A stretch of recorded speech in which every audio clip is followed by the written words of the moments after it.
Welcome to Comments Podcast, the show where we discuss a variety of topics with your host, Nina. The arrest and subsequent death of George Floyd has initiated a wave of fury with Black Lives Matter protests taking place all over the world, and this is including UK.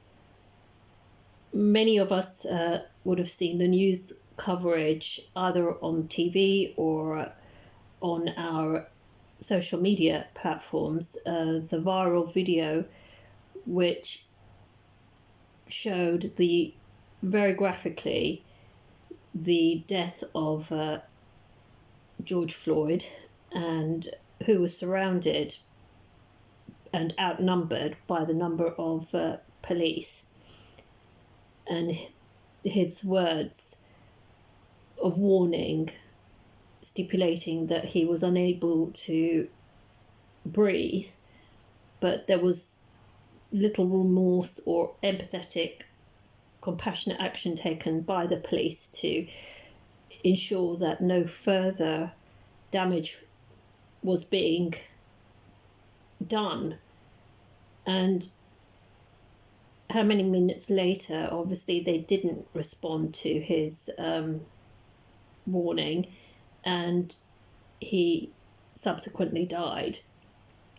And I remember seeing this particular video and feeling completely disgusted and dismayed that this could happen today, and especially in a country like America.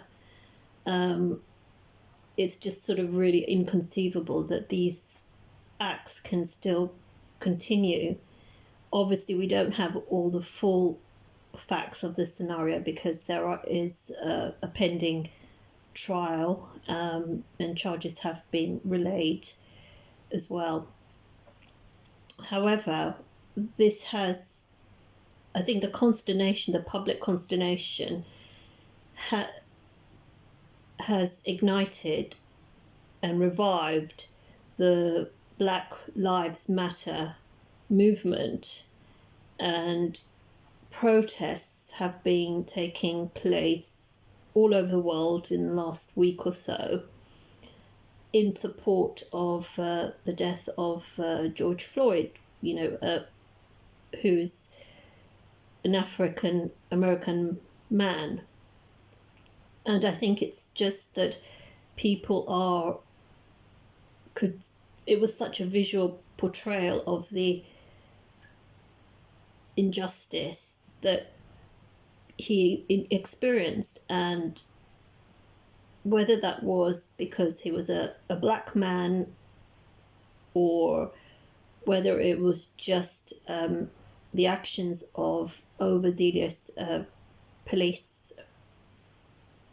well, that is still to be deciphered in the law courts. However, the fact that this has taken place has arisen, as I've mentioned, led to Black Lives Matter protests taking place, as the fury and disgust just escalates. And the protests have been going on in London. Marches and vigils are being held all over the US and internationally, from Berlin to Paris, London, Seoul in South Korea, so all over the world. And as many, especially young people, stand in solidarity with George Floyd, and this passionate response has obviously been ignited because he died in police custody in Minneapolis, and I believe there have been a high number of deaths of Black African Americans, and whilst in police custody, and this is just another one which has been captured on video and had an enormous impact worldwide. There are obviously, in the background of the coronavirus and the easing of lockdown restrictions in many countries now, since many of us are out of the peak, there will be discussions on the implications of and sanity, really, of calling a mass march in the middle of a pandemic, especially in city centres and large urban areas like London. There is a certain amount of discord